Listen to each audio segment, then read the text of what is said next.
സർവശക്തന് മഹത്വം. എല്ലാവർക്കും പ്രഭാതവന്ദനം. എസ്തേറിന്റെ പുസ്തകം 9-ാം അധ്യായം അതിന്റെ 2-ാമത്തെ വാക്യത്തിന്റെ അവസാന ഭാഗത്ത് നമ്മളിങ്ങനെ വായിക്കുന്നു: അവരെയുള്ള പേടി സകല ജാതികളുടെ മേൽ വീണിരുന്നതുകൊണ്ട് ആർക്കും അവരോട് എതിർത്ത് നിൽക്കുവാൻ കഴിഞ്ഞില്ല. ഉപവാസത്തിന്റെയും പ്രാർത്ഥനയുടെയും ശക്തി, അല്ലെ, ഉപവാസത്തിലും പ്രാർത്ഥനയിലും ആയിരിക്കുന്ന ഒരു കൂട്ടം ദൈവജനത്തിന് വേണ്ടി ദൈവം എങ്ങനെ വെളിപ്പെടുന്നു എന്നാണ് ഈ വചനത്തിൽ കൂടി നമുക്ക് മനസ്സിലാക്കുവാനായിട്ട്. എസ്തേറിന്റെ ഒരു പുസ്തകത്തെ കുറിച്ച് തിയോളജിസ്റ്റുകളുടെ അഭിപ്രായത്തിൽ ദൈവം എന്നുള്ളൊരു പദം എസ്തേറിന്റെ പുസ്തകത്തിൽ ഉപയോഗിക്കുന്നില്ല.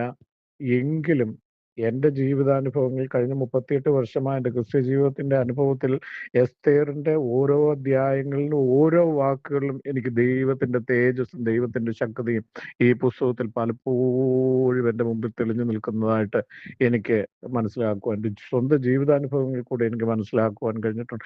അവരെയുള്ള പേടി സകല ജാതികളുടെ, ദൈവത്തിന്റെ ജനം ഇതാണ്. സങ്കീർത്തനക്കാരൻ ഇങ്ങനെ സങ്കീർത്തനത്തിൽ ഇങ്ങനെ നമ്മൾ തിരുവഴുത്തിൽ വായിക്കുന്നത്, ദാവീദ് ഇങ്ങനെ പറയുന്നു: ഭയമില്ലാതിരുന്നിട്ട് അവർക്ക് മഹാഭയമുണ്ടായി. ദൈവത്തിന്റെ ജനമേ, നമ്മളെക്കുറിച്ചുള്ള ഒരു ഭീതി മറ്റുള്ളവരുടെ മേൽ ദൈവം അയക്കുന്നത് എപ്പോഴാണെന്നറിയാമോ?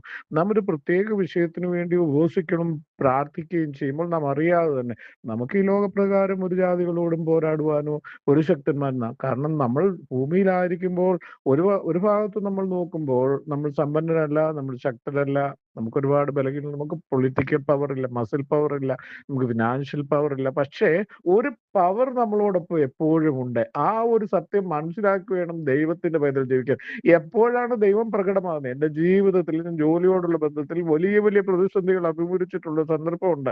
വലിയൊരു MNC, വലിയൊരു ബ്രിട്ടീഷുകാരുടെ ഒരു MNC കമ്പനിയിൽ ഞാൻ ജോലി ചെയ്യുമ്പോൾ ശക്തന്മാരായിരിക്കുന്ന അനേകരിൽ നിന്ന് വലിയ പ്രതികൂലങ്ങൾ ഞാൻ അനുഭവിച്ചിട്ടുണ്ട്. അവിടെ എല്ലാം ദൈവം എനിക്ക് ജയം തന്നിട്ടുണ്ട്. ആ ജയം ഞാൻ പ്രാപിപ്പാനുള്ള കാരണം ഞാൻ ഭക്ഷണം വെടിഞ്ഞിട്ട് ദൈവസനിൽ നിന്ന് കരയുവാൻ തുടങ്ങിയ കാരണം കൊണ്ട് ദൈവം എനിക്ക് വലിയ വിടുതലുകൾ തന്നിട്ടുണ്ട്. ഭയം അപ്പുറത്ത്, ഭയം അവരുടെ ഹൃദയത്തിൽ ഭയമിടും ദൈവം. നീ ദൈവത്തിന്റെ പേരിൽ നീ നീറുന്ന വിഷയമായിരിക്കും, നിന്നെ സഹായിപ്പാൻ ഒരുപക്ഷെ ആരുമില്ല. പക്ഷെ നീ ദൈവസന്നിധിയിൽ നിന്റെ മുഴങ്കാലുകൾ മടക്കുവാൻ തയ്യാറായ, ലോകത്തിന്റെ ഭക്ഷണ പദാർത്ഥങ്ങളെ നീ അങ്ങോട്ട് മാറ്റി വെക്കുവാൻ തയ്യാറായാൽ നിശ്ചയമായും നിനക്ക് വേണ്ടി ദൈവം, ഒരുപക്ഷെ ദൈവത്തിന്റെ തേജസ് രാത്രിയിൽ നീ ഒരുപക്ഷെ ചിന്തിക്കുന്നുണ്ടായിരിക്കും: സ്വപ്നത്തിൽ ദൈവം എനിക്കൊന്ന് വെളിപ്പെട്ട് എനിക്കൊരു ആലോചന തരണം, അല്ലെങ്കിൽ എനിക്ക് ദർശനത്തിൽ കൂടെ. ഇങ്ങനെ ഒന്നും സംഭവിക്കത്തില്ല ദൈവത്തിന്റെ വയതിലെ. സ്വപ്നത്തിൽ കൂടെ ദൈവം വെളിപ്പെട്ടെന്ന്, മേ ബി ഒരു ദർശനത്തിൽ കൂടി ദൈവം സംസാരിച്ചെന്നിരിക്കുമല്ലോ, പ്രവാചകത്തിൽ കൂടി ദൈവം നിന്നോട്, നീ വിഷമത്തോടു കൂടി ആയിരിക്കുമ്പോൾ, നീ ഉപവസിക്കുമ്പോൾ സംസാരിച്ചെന്നിരിക്കും. പക്ഷെ അതിനപ്പുറമായി എൻ്റെ വ്യക്തിപരമായ ജീവിതത്തിൽ ഞാൻ അനുഭവിച്ചും പരിശുദ്ധാത്മാവ് എന്ന വെളിപ്പാടിൽ കൂടെ ഞാൻ നിന്നോട് പറയാം: നിനക്ക് ദൈവത്തിന്റെ തേജസ് ഒരുപക്ഷെ നിന്റെ കട്ടിലിന്റെ അധികം കണ്ടില്ലെങ്കിൽ, രാത്രി ദർശനങ്ങൾ ദൈവം നിന്നോട് സംസാരിച്ചില്ലെങ്കിലും, ആമീൻ നിന്നെ കുറിച്ചൊരു ഭീതി നിന്റെ ശത്രുവിനിടുവാൻ ശക്തനായ ദൈവം, യാതൊരു സംശയമില്ലാതെ ഉറപ്പോട് എനിക്ക് പറയുവാൻ കഴിയും. നമ്മെ കുറിച്ചുള്ള ഒരു ഭീതി നമ്മളെ ആര് ഉപദ്രവിക്കുന്നു അവിടെ മേൽ ദൈവം ഇടും നിശ്ചയം. എസ്തേറിന്റെയും മൊർദെഖായിയുടെയും ജീവിതം നിങ്ങളൊന്ന് നോക്കണമേ. ഇവിടെ എസ്തേറിന്റെ ജീവിതം പരിശോധിച്ചു. രാജ കൊട്ടാരത്തിൽ തെരഞ്ഞെടുക്കപ്പെട്ട, രാജ്യത്തെ ജനങ്ങളുടെ മുമ്പിൽ നിന്നുകൊണ്ട് അനേക കന്യകമാരുടെ ഇടയിൽ നിന്ന് തെരഞ്ഞെടുക്കപ്പെട്ട ഒരു ദൈവഭക്തയായിരിക്കുന്ന യൗവനക്കാരിയായിരുന്നു ഈ എസ്തേർ. അവൾ രാജ്ഞിയായി രാജ്യത്തിന്റെ നിയമപ്രകാരം അവരോധിക്കപ്പെട്ടവൾ ആയിട്ട് പോലും രാജ്യത്തിന്റെ നിയമത്തിൽ ആശ്രയിക്കുകയോ രാജ്ഞി എന്നുള്ള പദവിയിൽ ആശ്രയിക്കുകയോ ചെയ്യാതെ സർവശക്തനായ ദൈവത്തിങ്കൽ അവൾ ആശ്രയിച്ച് യൗവനക്കാരിയും രാജ്ഞിയുമായിരിക്കുന്ന ഒരു സ്ത്രീ എന്ത് ചെയ്യും? ഭക്ഷണം വെടിഞ്ഞിട്ട്, നിങ്ങൾ ഓർത്തു നോക്കണം, അവൾ ആരാണെന്ന് ഓർത്തു നോക്കണം.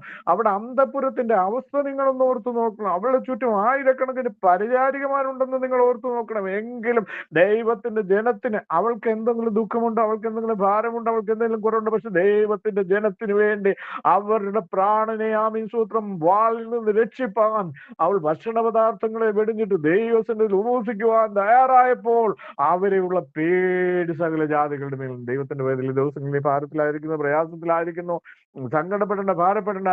നീ മുഴങ്കാലമാണ്, നിനക്ക് ആവുന്നു, നിനക്ക് ഷുഗർ ഉണ്ടായിരിക്കാം, പ്രഷർ ഉണ്ടായിരിക്കും, കൊളസ്ട്രോൾ ഉണ്ടായിരിക്കേണ്ടത്, നാനാ ദുഃഖങ്ങൾ, ഹാർട്ടിന് പ്രോബ്ലം ഉണ്ടായിരിക്കും.